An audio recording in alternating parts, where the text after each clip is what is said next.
परमाणु संरचना में बहुत ही इंपॉर्टेंट टॉपिक बात करेंगे जिसका नाम है पाउली का अपवर्जन का नियम। बेटा पाउली के अपवर्जन का नियम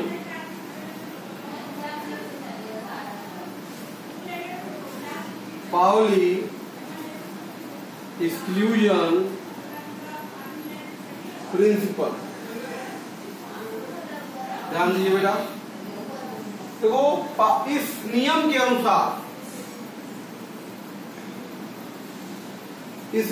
अनुसार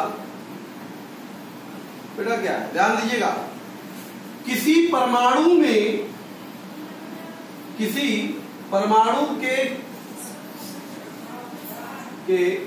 किसी ऑर्बिटल में किसी परमाणु के किन्हीं दो इलेक्ट्रॉनों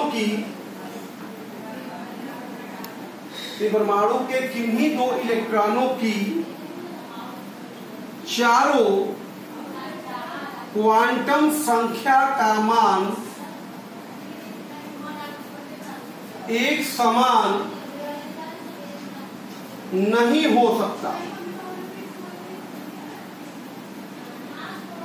ठीक है बेटा, ये पाउली ने कहा। उन्होंने कहा किसी परमाणु में किन्हीं दो इलेक्ट्रॉनों के चारों क्वांटम संख्या का मान कभी भी एक समान नहीं हो सकता। ठीक है, कभी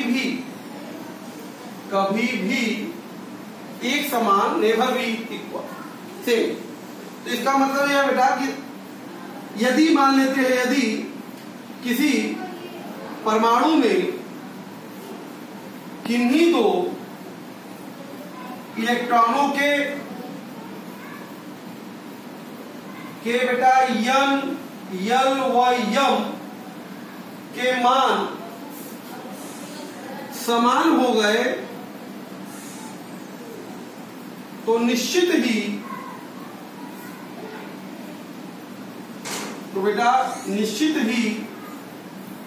उसके यश के मान भिन्न होंगे। ठीक है, आइए देखते हैं। जैसे मान लीजिए बेटा कोई परमाणु का 1s2 विन्यास है। अगर हम बात करते हैं तो यश ये उपकोष है, यश के लिए यल का मान बेटा कितना होता है, 0 होता है। यम का मान कितना होता है, 0 होता है। दो इलेक्ट्रॉन हो गया, पहला और दूसरा। ठीक है, तो number of electron N L M S. बेटा ध्यान दो, पहला दूसरा। यम की वैल्यू बेटा कितनी है, 1 है। यल की वैल्यू कितना है, 0। यम की वैल्यू कितना, 0। यस का मान 3 ऊपर है बेटा, तो प्लस हाफ। दूसरा इलेक्ट्रॉन के यन का मान 1 है, यल का मान 0 है, यम का मान 0 है बेटा, यस का मान 3 नीचे है, तो माइनस हाफ। तो आप देख रहे हैं यहां से कि किन्हीं दो इलेक्ट्रॉनों के लिए स्पेशली यहाँ पे आप देख रहे हैं कि यन यल यम के मान समान हो जा रहे हैं, पर यस के मान अलग अलग निश्चित तौर पर है बेटा। क्लियर है? देखो और भी एग्जाम्पल ले सकते हैं बेटा। यन बराबर 2 के लिए बात करते हैं। यन बराबर 2 में बेटा हम चेक कर लीजिए, हर जगह चेक कर लीजिए आप। यन बराबर 2 है तो यल बराबर क्या होगा, 0 होगा, 1 होगा। तो चलो ध्यान दो, यन बराबर 2, यल बराबर 0, यम बराबर 0। इसमें 2 इलेक्ट्रॉन है तो एक के लिए बेटा प्लस हाफ और एक के लिए माइनस हाफ। तो आप देख रहे हैं यन यल यम समान पर यस बदल गए, यस के मान क्या हो गए, बदल गए। यल का मान देखो, यन का मान 2, यल का मान 0, सॉरी 1 है। तो यम का मान देखो बेटा क्या हो जाएगा, +1 0 -1। हर जगह +1 के लिए भी प्लस माइनस हाफ, 0 के लिए भी प्लस माइनस हाफ, इसके लिए भी प्लस माइनस हाफ। तो आप देख रहे हैं हर स्थिति में आप देखेंगे कोई भी दो ऐसा इलेक्ट्रॉन नहीं मिलेगा आपको यहाँ पे उनके चारों क्वांटम संख्या सेम हो जाए। तो चारों कभी सेम हो ही नहीं सकता। ठीक है, उसमें 3 सेम हो सकते हैं, मैक्सिमम 3 सेम हो सकते हैं, लेकिन लास्ट वाला जो होगा एक जरूर से क्या होगा, वो डिफर हो जाएगा। इसी को पाउली का एक्सक्लूजन प्रिंसिपल, पाउली के अपवर्जन का नियम कहते हैं। पाउली के अपवर्जन के नियम की मदद से हम लोग कई परिणाम प्राप्त करते हैं, जिसे हम बेटा पाउली के अपवर्जन नियम का अनुप्रयोग करते हैं। आइए देखते हैं। क्लियर बेटा? बेटा पाउली के अपोजिशन नियम के अनुप्रयोग में पाउली के अपोजिशन के नियम की सहायता से बेटा हम किसी भी परमाणु के मुख्य ऊर्जा स्तर या उप ऊर्जा स्तर में इलेक्ट्रॉनों की संख्या हम ज्ञात कर सकते हैं। इस नियम से हमको निम्न निष्कर्ष निकलते हैं। पहला पॉइंट देखो बेटा, किसी भी मुख्य ऊर्जा स्तर में इलेक्ट्रॉनों की अधिकतम संख्या कितनी होती है? 2n² होती है बेटा, ठीक है, पहले भी मैं आपको बता चुका हूँ। दूसरी बात बेटा, किसी भी मुख्य ऊर्जा स्तर में उप ऊर्जा स्तर या उप कोषों की जो संख्या होती है वो मुख्य कोष के मुख्य क्वांटम संख्या के बराबर होती है। मैं आपको पहले बताया, ठीक है बेटा, कि L का मान n के मान के ही बराबर होता है। तीसरी बात बेटा, S उपकोष में 2 इलेक्ट्रॉन, P उपकोष में 6 इलेक्ट्रॉन, D उपकोष में 10 इलेक्ट्रॉन या उपकोष में 14 इलेक्ट्रॉन रह सकते हैं। ये सब पाउली के नियम से क्लियर है। बात समझ गया? किसी भी मुख्य ऊर्जा स्तर में कुल n² ऑर्बिटल होते हैं बेटा, और एक ऑर्बिटल में अधिकतम स्पिन के बेटा कितने इलेक्ट्रॉन रह सकते हैं? 2 इलेक्ट्रॉन रह सकते हैं। ये सब बेटा क्या है? पाउली के नियम के अनुप्रयोग है। क्लियर है बेटा? अब हम बात करते हैं हुंड्स रूल। हुंड के अधिकतम बहुलता का नियम बेटा क्या है? ध्यान दीजिए, हुंड्स ने क्या बताया कि जहां तक संभव हो किसी परमाणु के उपकोष के ऑर्बिटलों में अयुग्मित इलेक्ट्रॉनों की संख्या अधिकतम होती है। जितना अधिक संभव हो सके किसी भी परमाणु के उपकोष के ऑर्बिटलों में इलेक्ट्रॉनों की संख्या, अयुग्मित इलेक्ट्रॉन संख्या बेटा क्या होगी?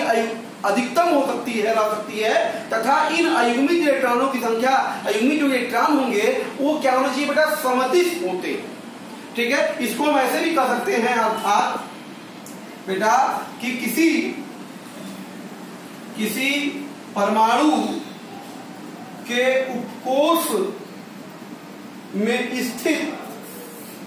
उपकोष में स्थित परमाणु ऑर्बिटलों में बेटा इलेक्ट्रॉनों का युग्मन तभी संभव हो सकता है, तभी संभव होगा जब तक कि उनके प्रत्येक ऑर्बिटल में